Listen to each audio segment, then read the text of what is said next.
हरे कृष्णा. प्रेक्षक हो, आपले गीता जीवनीमध्ये स्वागत आहे. भगवद्गीता जशी आहे तशी, अध्याय 6, श्लोक क्रमांक 33. अर्जुन उवाच योऽयं योगस्त्वया प्रोक्तः साम्येन मधुसूदन एतस्याहं न पश्यामि चंचलत्वा स्थितिं स्थिराम्. भाषांतर. अर्जुन म्हणाला, हे मधुसूदन, तुम्ही सांगितलेली योग पद्धती ही मला अव्यवहार्य आणि असह्य वाटते, कारण मन हे चंचल आणि अस्थिर आहे. तर प्रेक्षक हो, आपण आत्तापर्यंत पाहिलं की भगवान श्रीकृष्णांनी अर्जुनाला सुरुवातीला कर्मकांडाबद्दल सांगितलं, तेव्हा अर्जुनानं ते नाकारलं होतं. मग ज्ञानयोगाबद्दल सांगितलं, त्यालाही अर्जुन नाकारतो. आणि त्यानंतर आता या अध्यायामध्ये भगवंतांनी ध्यानयोगाबद्दल म्हणजेच अष्टांग योगाबद्दल सांगितल्यानंतर आता अर्जुन काय म्हणतो की ज्याचा आपल्या आयुष्यावरही खोल परिणाम होणार आहे. चला तर पाहू.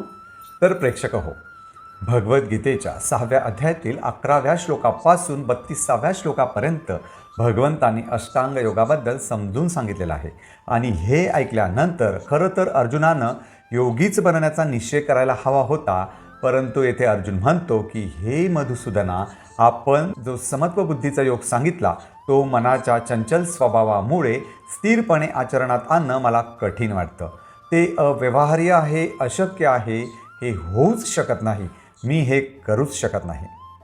प्रेक्षक हो, या श्लोकामध्ये अर्जुन त्याच्याद्वारे आपलीच तर खरी अडचण श्रीकृष्णांसमोर मांडत आहे.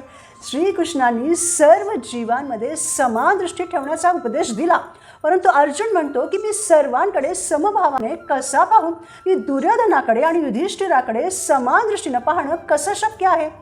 तसंच मन शांत ठेवण्याचा आणि योगामध्ये स्थिर राहण्याचा उपदेश दिला, तेव्हा अर्जुन म्हणतो की माझं मन खूप चंचल आहे, ते स्थिर राहतच नाही.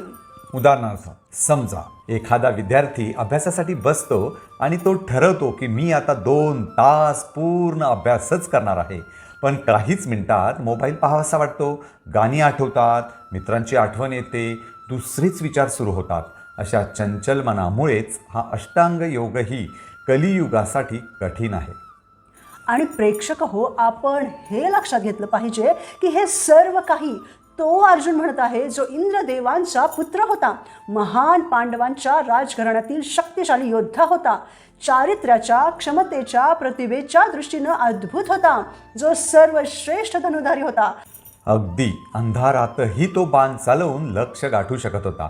उदाहरणार्थ, पांडव गुरुकुलामध्ये शिकत असताना एका संध्याकाळी भोजन घेण्याच्या वेळी खूप जोराचा वारा आला आणि सर्व दिवे विझले, परंतु अर्जुनाला खूप जास्त भूक लागली असल्यामुळे त्यानं अंधारातच जेवण केलं. झोपण्यासाठी पडल्यावर तो विचार करू लागला की जर मी अंधारामध्ये जेवण करू शकतो तर मग मी अंधारामध्ये धनुर्विद्येचा सराव का नाही करू शकत.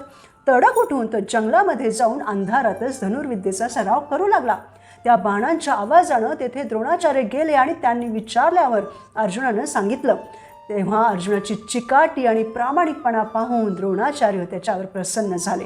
त्याच अर्जुनाने द्रोणाचार्यांनी सांगितल्याप्रमाणे बरोबर नेम धरून पक्षाच्या डोळ्यावरच बाण मारला होता. तसेच द्रौपदी स्वयंवराच्या वेळी माशाच्या प्रतिबिंबाकडे पाहून माशाच्या डोळ्यावर बाण मारण्याचं कठीण लक्ष केवळ अर्जुनानेच साधलं होतं. अर्जुनानं शिवजींशीही युद्ध केलं होतं, तेव्हा शिवजींनी प्रसन्न होऊन त्याला पशुपतास्त्र दिलं होतं. तसंच त्यानं झोपेवरही नियंत्रण मिळवलं होतं बरं का. त्यानं त्याच्या इंद्रियांनाही नियंत्रित केलेलं होतं. उदाहरणार्थ, जेव्हा अर्जुन स्वर्ग लोकांमध्ये गेला होता तेव्हा इंद्रानं उर्वशीला त्याच्याकडे पाठवलं. सर्वश्रेष्ठ सुंदरी असलेल्या उर्वशीनं अर्जुनाला सांगितलं की मी तुझ्यासाठी आले आहे. तेव्हा अर्जुन म्हणतो की नाही, तुम्ही माझ्या आईसारख्या आहात, कारण तुम्ही माझे पूर्वज पुरुरवा यांच्या पत्नी होत्या. तेव्हा उर्वशी म्हणते की हे पृथ्वीचे नियम आहेत, स्वर्गामध्ये असे कोणतेही नियम नसतात. तेव्हाही अर्जुन तिला स्पष्टपणे नकारच देतो. म्हणजे काय तर योग करण्यासाठी जे काही आवश्यक आहे ते सर्व अगदी संयमही अर्जुनाकडे होता. असं अर्जुनाचं चारित्र्य होतं. या ब्रह्मांडातील किती लोकांचं असं चारित्र्य असेल? अर्जुनामध्ये अशा प्रकारे खूप मोठमोठे गुण होते. येथे याहीपेक्षा सर्वात मोठा गुण म्हणजे अर्जुन भगवंतांचा मित्र आणि भक्त आहे. भगवंतांशी तो जोडला गेलेला आहे. म्हणूनच तर कुरुक्षेत्राच्या युद्धभूमीवर दोन्ही सैन्यांच्या मध्यभागी थांबून स्वतः श्रीकृष्ण अर्जुनाला गीता सांगतात. तसेच द्वापार युगाच्या शेवटी 5000 वर्षांपूर्वी अष्टांग योग करण्यासाठी खूप चांगल्या सुविधा अर्जुनाकडे होत्या. जसे की खूप सारी घनदाट अरण्ये होती, जेथे पावित्र्य होतं, शुद्ध वातावरण होतं, नद्यांचे शुद्ध खळखळणारे पाणी होते, शांतता होती, कोणत्याही प्रकारचा व्यत्यय नव्हता.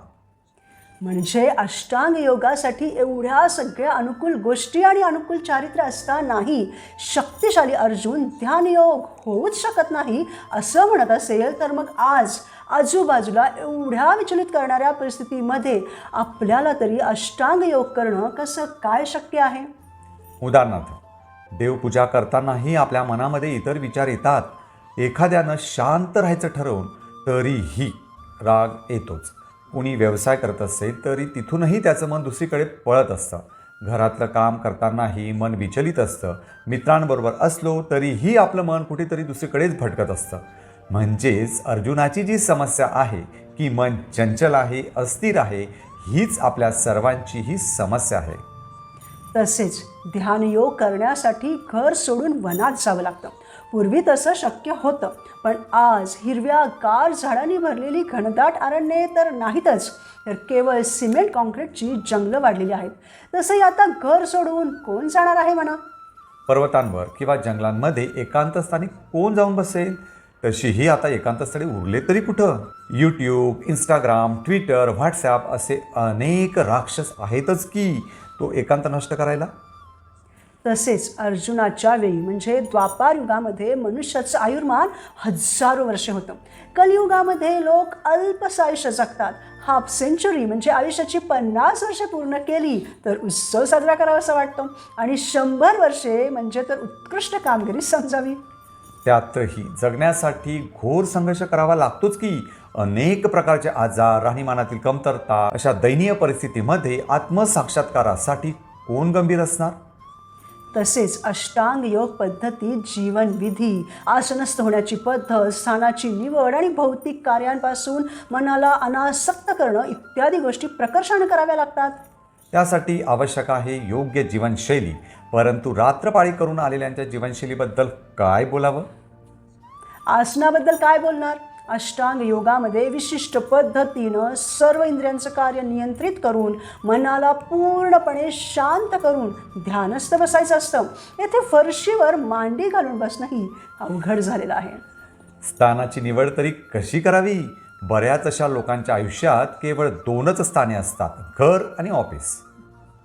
भौतिक गोष्टींबद्दल मनाला अनासक्त तरी कसं करावं? कलियुगातील लोक संपूर्ण दिवस भौतिक गोष्टींमध्येच अडकलेले असतात. बेचारा काम के बोझ का मारा, सकाळपासून रात्रीपर्यंत केवळ काम एक कामच करत असतात. तसंच ध्यानयोगामध्ये पूर्ण ब्रह्मचार्याचं पालन करावं लागतं. परंतु कलियुगी जीव जरा मोकळा वेळ मिळाला की इंद्रिय भोग घेण्यामध्ये स्वतःला झोकून देतात. त्याही पुढे जाऊन सर्वस्वाचा त्याग तो काय करणार? त्याला काही क्षणांसाठी त्याचा स्मार्टफोन सुटत नाही. मग खरंच सांगा, कलियुगामध्ये कोण अष्टांग योग करण्यास पात्र आहे? म्हणजे आपल्यामध्ये अर्जुनासारखे गुणही नाहीत, अष्टांग योग करण्यासाठी आवश्यक असणारी अनुकूल परिस्थितीही नाही. तर मग आपण तरी आपल्या मनाला कसं काय नियंत्रित करू शकणार आहोत? योग करतानाही मन सारखं सारखं पळून जाईल. कृष्ण म्हणतात की मन पळेल त्यांना पुन्हा पुन्हा खेचून परत आणायचं. पण अर्जुन म्हणतो की हे होऊच शकत नाही.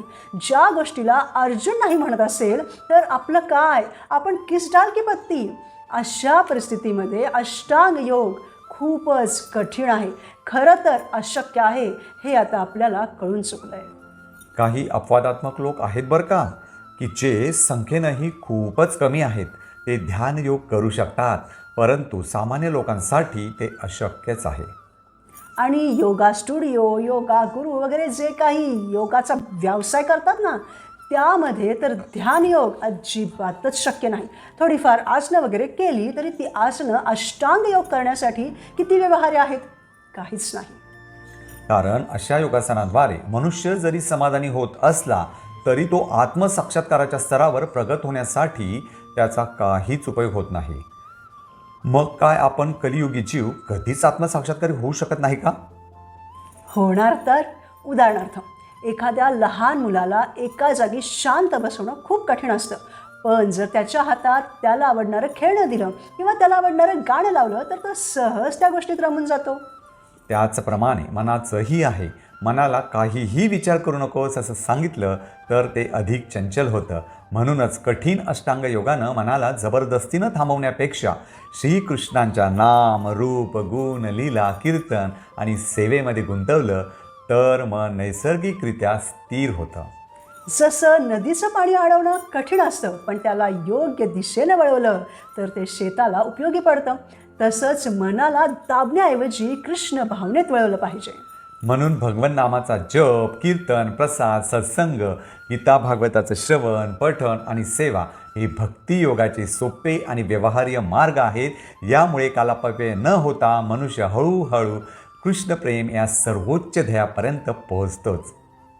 आता आपण हेही लक्षात घेतलं पाहिजे की अष्टांग योग करण्यास आवश्यक असलेल्या सर्व क्षमता असलेला अर्जुन अष्टांग योग शक्य नाही हे त्याच्या स्वतःसाठी बोलत नव्हता बरं का. तर तो भगवान श्रीकृष्णांचा अत्यंत जवळचा घनिष्ठ मित्र, भक्त असल्यामुळे तो आपल्यासारख्या कलियुगी जीवांचा विचार करून ते बोलत होता. कारण आपण जर ध्यानयोगामध्ये लागलो तर तो आपल्याला शक्य होणार नाही. म्हणून भगवंतांनी अशी काही योग पद्धती सांगावी जी कलियुगासाठी शक्य असेल, यासाठी अर्जुन तसं बोलत होता. म्हणून भगवंतांनी आपल्याला भक्ती करण्यासाठीच भगवद्गीता दिली. त्यामुळेच आपण आपल्या परम उद्देशापर्यंत पोहोचू शकतो. गीतेमध्ये सांगितल्याप्रमाणे आपण हरे कृष्ण महामंत्राचा जप केला पाहिजे. हरेर नाम हरेर नामैव केवलम कलौ नास्तेव नास्तेव नास्तेव गतिरान्यथा. हरिनाम आणि केवळ हरिनामच कलियुगामध्ये शक्य आहे. त्याशिवाय दुसरा कोणताही पर्याय नाही. म्हणून आपण त्यासाठी वेळ देणं गरजेचं आहे. म्हणून आपल्या जीवनाचा उद्देश एकच असला पाहिजे, कृष्ण भक्ती. कारण कृष्ण भक्तीशिवाय या संसारामध्ये कोणताही आनंद नाही. कृष्ण भक्ती केल्यावरच आपल्याला वास्तविक आनंदाची अनुभूती होते. म्हणून प्रेक्षक हो, जीवनात आनंदी राहण्यासाठी आपण मन चंचल असणं हे सामान्य गोष्ट आहे हे स्वीकारून त्याला कठीण अष्टांग योगामध्ये न लावता सोप्या आणि व्यवहार्य अशा भक्तियोगामध्येच लावून कालापव्यय टाळला पाहिजे आणि कृष्ण प्रेमाचं अभिष्ट ध्येय साध्य केलं पाहिजे. पुढील भागात आपण भगवद्गीतेच्या 6व्या अध्यायातील पुढील श्लोकांवर मनन करताना अभ्यास म्हणजे सतत असे प्रयत्न आणि वैराग्य म्हणजे अनावश्यक गोष्टींपासून अलिप्तता याद्वारे कसं मन नियंत्रणात आणता येतं यावर चर्चा करू. अर्जुनासारखा महान योद्धाही संघर्ष करत होता हे लक्षात घेऊयात आणि आपल्या जीवनातील संघर्षातून कायमच मुक्त होण्यासाठी भक्तियोगाचीच कास धरूयात. धन्यवाद. हरे कृष्ण.